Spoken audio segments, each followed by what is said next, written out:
Και εδώ είναι τα ονόματα των δρομέων που παίρνουν μέρος στην καλή σειρά των 400 μέτρων.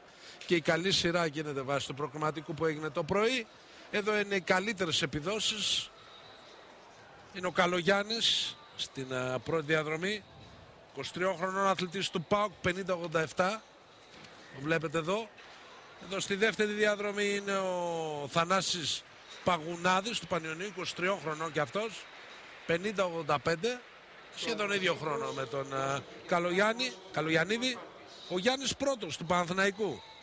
Έχει 50-81, τρέχει στην τρίτη διαδρομή.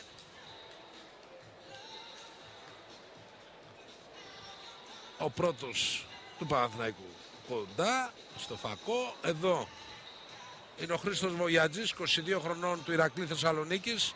Έχει 49-66 το πρωί, έκανε 49-54 φέτος, την τρίτη καλύτερη επίδοση στην Ελλάδα. Εδώ είναι ο καλύτερος Έλληνας φέτος, Γιάννης Σταματελόπουλος, 24 χρονών από τη Δοδόνη Ιωαννίνων, έχει 48-50. Το πρωί έκανε 49-67. Και στην έκτη διαδρομή ένας άλλος αθλητής του Παναθηναϊκού, ο Άρης Ξουφαρίδης, Παναθηναϊκός, που ξαναβρίσκει τα βήματά του στο στίβο. Είχε εγκαταλείψει πριν από 4-5 χρόνια, αλλά επανήλθε δυνατά. Λοιπόν, εδώ είναι οι 6 δρομείς που παίρνουν μέρος στο τελικό των 400 μέτρων των ανδρών, που χρειάζεται ο πρώτος καλύτερο χρόνο από το 49-39 που πέτυχε νωρίτερα ο Παπαδόπουλος. Για να είναι κάποιος πρωταθλητής λοιπόν Ελλάδος, θα πρέπει να κάνει, από αυτή τη σειρά θα πρέπει να κάνει καλύτερο από το 49-39. Καλογιαννίδης στο 1, Παγουνάδης στο 2, πρώτος στο 3, Βογιατζής στο 4, Σταματελόπουλος στο 5 και Ξουφαρίδης στο 6. Προσέχτε στο 5 το Σταματελόπουλο, τον πρώτο στο 3 και γιατί όχι τον Χρήστο Βογιατζή που είναι πολύ δυνατός στην τέταρτη διαδρομή. Έφυγαν λοιπόν.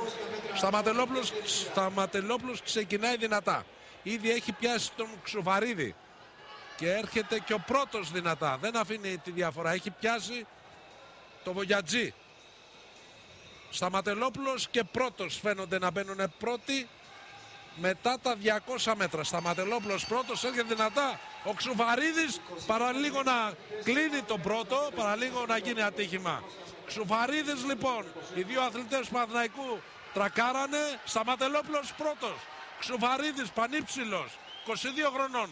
Δεύτερος, Σταματελόπουλος πρώτος, ο καλύτερος φέτος με 48-50. Και θα είναι νικητής Σταματελόπουλος.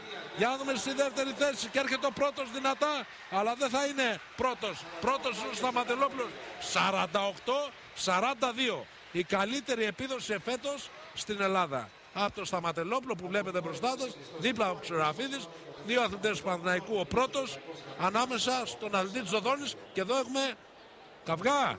Ναι, έχουμε καυγά, επίθεση του Βογιατζή στο Ξουραφίδη, γιατί τον έκλεισε μετά τα 200 μέτρα. Βλέπετε εδώ πως συγκρατούν ο ένας αθλητής τον άλλον. Το θεώρησα απαράδεκτο Βογιατζής αυτό. Αυτό έλειπε τώρα.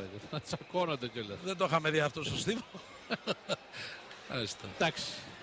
Υπάρχουν άλλοι που θα λύσουν τα προβλήματα. Εντάξει. Τους βλέπετε εδώ, ο νικητής. Πάντως τα βρήκανε τώρα και... Λοιπόν, Ξουραφίδης και Βογιατζής. Για να δούμε. 22 χρονών και οι δύο. Ο ένας από τον Ηρακλή, ο άλλος από τον Παναθηναϊκό. Και πάλι κούρσα. Με τον πρωταγωνιστή, τον Γιάννη Σταματελόπουλο. Δεν ξέρω αν θα μας δώσει ο σκηνοθέτης μας, ο Σταμάτης Μαρμαράς, πώς μπήκε μετά τα πρώτα 200 μέτρα ο Ξουραφίδης και έκλεισε τον Βογιατζή. Ήταν η στιγμή, να εδώ βλέπετε πώς κλείνει ο Ξουραφίδης από την έκτη διαδρομή. Είδατε ενώ ο Σταματελόπουλος ήταν μπροστά, ο Ξουραφίδης λοιπόν, εδώ κοιτάξτε πώς σπρώχνει ο Ξουραφίδης, βγαίνει στο δεύτερο διάδρομο, δεν αφήνει τον Βογιατζή και γι' αυτό εκνευρίστηκε ο Βογιατζής και ζητούσε στα ρέστα. Τα ρέστα από τον... Θα δούμε τελικά τι μέλη γενέστηκε και πώς θα κρίνουν οι κριτές το θέμα. Εδώ ο πρωταγωνιστής, ο Πανελληνιονίκης. Γιάννης Σταματελόπουλος από τα Γιάννενα, 24 χρονών, αθλητής της ΣΕΚΑ Δοδών Ιωαννίνων. Ο καλύτερος.